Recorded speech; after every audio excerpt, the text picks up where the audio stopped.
नमस्कार, आप सभी को बिहार मिथिला न्यूज में स्वागत है। मेरे साथ खास बातचीत करने के लिए राजद वाले सरदार जी, जो कि तमाम सोशल मीडिया पे एक्टिव रहते हैं और वायरल भी रहते हैं। क्या कुछ कहेगा सर? कई लोग जो कि हैं आज जेडी छोड़ रहे हैं और राम कृपाल जी बोल दिए हैं, बिहार सरकार के कृषि मंत्री हैं कि 25 विधायक मेरे संपर्क में है। अब किसी को सपने देखने में कोई टैक्स है? आरजेडी कोई छोड़ नहीं रहा। लालू जी का जो सच्चा सिपाही है, सच्चा भक्त है, वो कभी भी आरजेडी को नहीं छोड़ सकता है। हम लोग दूसरी पीढ़ी से हैं, आरजेडी के साथ है राष्ट्रीय जनता दल, गरीबों का आत्मबल। हम लोग सत्ता के पीछे भागने वाले नहीं, हम लोग सिद्धांतवादी लोग हैं। हमारे नेता आदरणीय लालू जी ने कभी भी बीजेपी के साथ समझौता किया? जेल जाना कबूल किया, लेकिन बीजेपी के साथ समझौता नहीं किया। आज हमारे नेता अगर बीजेपी के साथ हाथ मिला लें तो वो गंगाजल की तरह पवित्र हो जाएंगे, लेकिन नेता हमारे झुकते नहीं है, वो लड़ते हैं। और हम लोग कभी भी जो सच्चा सिपाही आरजेडी का, वो कभी भी किसी दल में नहीं जाएगा।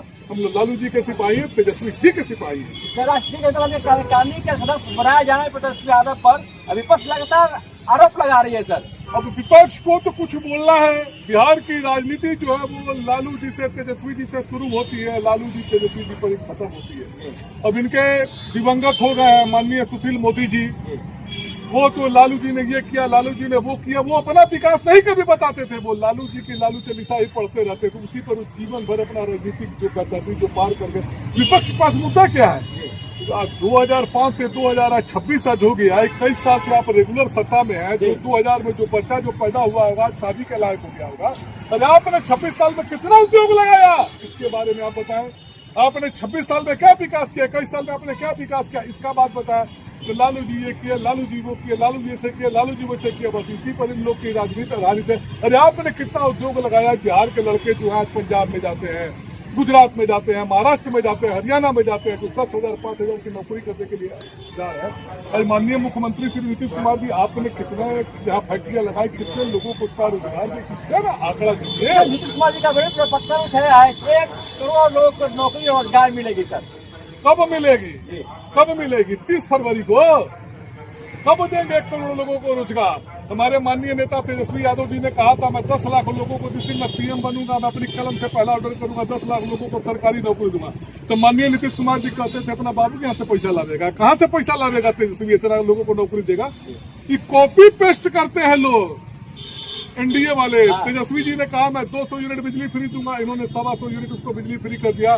तेजस्वी जी ने कहा मैं 400 रुपया से बढ़ाकर 1500 रुपए वृद्धा पेंशन करूंगा, इन्होंने क्या किया? 1100 किया। तो कॉपी पेस्ट करते हैं लोग। अच्छा, तेजस्वी जी के पीछे पीछे चलते हैं, कॉपी पेस्ट करते हैं। सर, अनंत सिंह जी, परसों अनंत सिंह जी ने शपथ ग्रहण लिया है, क्या तो किया छोड़े सरकार नीतीश कुमार के पैर भी छुए है। अरे भाई ठीक है, उनका पैर छू रहे, किसी को तो संस्कार है, किसी का कोई पैर छू रहा है, उस पर मैं क्या टीका टिप्पणी करूँ?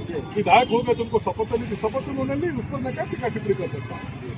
क्या कुछ कहेगा जिससे कि सरकार सर यूजीसी को लेकर तमाम जो खबरें हैं हाईकोर्ट ने वापस ले लिया है और स्वर्ण जाति कैसे विरोध कर रहे हैं? अब देखिए, जो ये एनडीए वाले सत्ता में आए, ये कहते थे कि हिंदू खतरे में है, हिंदू खतरे में। जिस देश का प्रधानमंत्री हिंदू हो, अनगिनत राज्य के मुख्यमंत्री हिंदू हो, सेनाध्यक्ष हिंदू हो, राष्ट्रपति हिंदू हो, डीजीपी हिंदू हो, तमाम राज्य के पुलिस बड़े बड़े पदाधिकारी हिंदू, वहाँ हिंदू खतरे में। तो हिंदू कहाँ सुरक्षित है? वो हिंदू कहाँ सुरक्षित है? जब हिंदू प्रधानमंत्री है, हिंदू ही खतरे में, तो भाई किसी सिख को प्रधानमंत्री तुम बनाओ ना। सिख को किसी को प्रधानमंत्री कांग्रेस से बनाया था ना, तो हम लोगों ने कभी नहीं कहा था कि सिख कभी खतरे में है। सिख हमेशा सुरक्षित है, मुस्लिम हमेशा सुरक्षित है। ये सब डर भय दिखाकर राज्य सत्ता में बने रहना चाहते हैं और सत्ता की मलाई चावना चाहते हैं। जानते हैं जनता जागरूक हो जाएगी, पूछेगी 2 करोड़ रोजगार कहाँ गया मोदी जी? 11 साल में 22 करोड़ लोगों को रोजगार मिलना चाहिए था। इन्होंने कहा था मैं तमाम काला धन ले आऊंगा, 15-15 लाख रुपए हर खाते में जाएगा। तो जनता पूछेगी 15-15 लाख रुपया मोदी जी कहाँ गया? तो इस सब तो उन्होंने कुछ किया नहीं। तो बस हिंदू खतरे में, धार्मिक उन्माद फैला कर शासन को चलाना चाहते हैं। मेरे साथ खास बातचीत करने के लिए राजद के सरदार जी थे और इस तरीके से अपने बयान में बने तमाम खबरें के साथ आप लोग बने रहे हैं। अगर चैनल पर नए हैं तो चैनल को सब्सक्राइब कर तमाम दोस्तों में वीडियो को शेयर करें और आप देखते रहे बिहार मिथिला न्यूज। तब तक के लिए नमस्कार, जय हिंद।